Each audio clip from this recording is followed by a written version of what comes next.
ये अभी सुनाता हूँ और आपके सामने नया आइटम लाता हूँ। मैंने स्टार वन पर खूब हंसाया, लोगों को बड़ा मजा आया।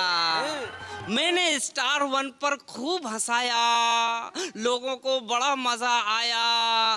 पाकिस्तान के एक आदमी ने मुझे किया फोन, मैंने कहा हेलो कौन।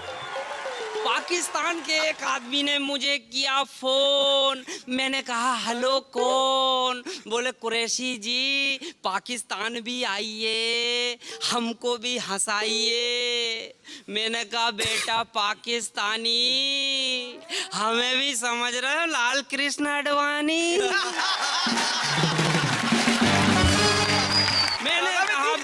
पाकिस्तानी, मुझे भी समझ रहे हो लाल कृष्ण आडवाणी। अरे तुझे बिल्कुल नहीं दिख रहा है, अपना माल तो इस देश में ही बहुत बिक रहा है।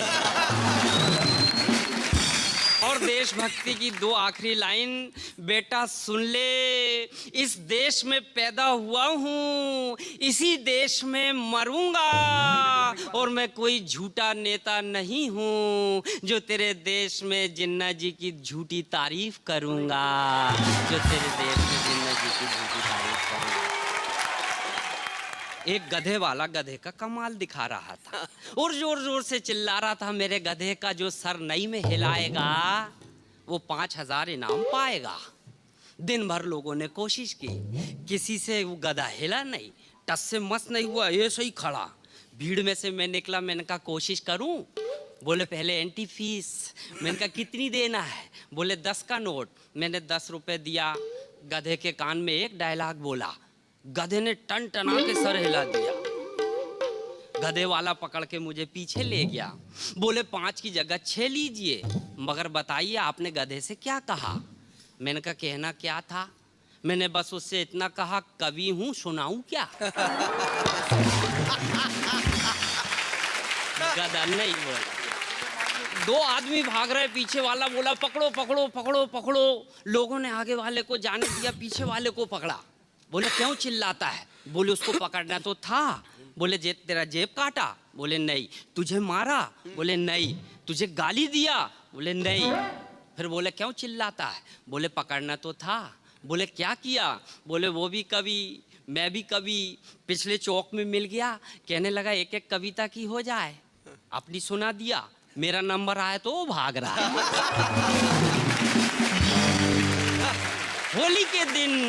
होली के दिन भंग की तरंग में कुछ जम रहे थे, कुछ उखड़ रहे थे।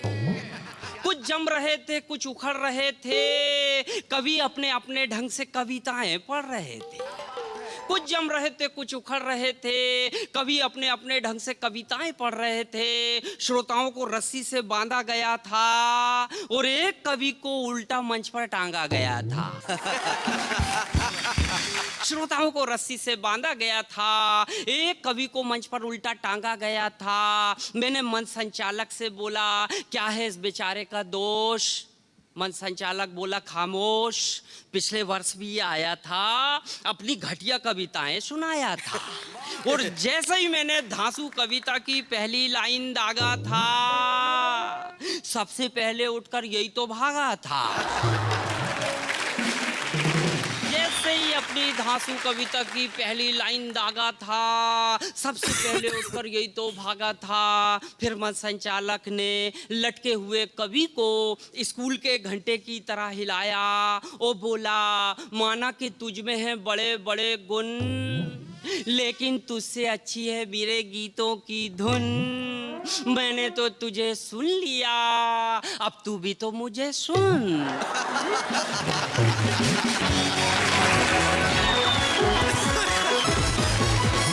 हीरो और हीरोइन बनने के लिए बिहार से, यूपी से, दिल्ली से, राजस्थान से लड़के लड़कियां भाग भाग के आते हैं बॉम्बे में फिल्मों में काम करने के लिए। उसमें से बहुत सारे बर्बाद हो जाते हैं, कुछ कामयाब हो जाते हैं। कुछ लड़कियां बेचारी मजबूरन बियर बार में काम करने लगती हैं, रात में बियर बार में काम करती हैं, दिन में अपने आप को तसल्ली देने के लिए, घर वालों को रिप्लाई देने के लिए कि मैं फिल्म लाइन में ट्राई कर रही हूँ, इसलिए सुबह उठ के 1-2 फ़ोन किसी फिल्म डायरेक्टर को कर लेती हैं।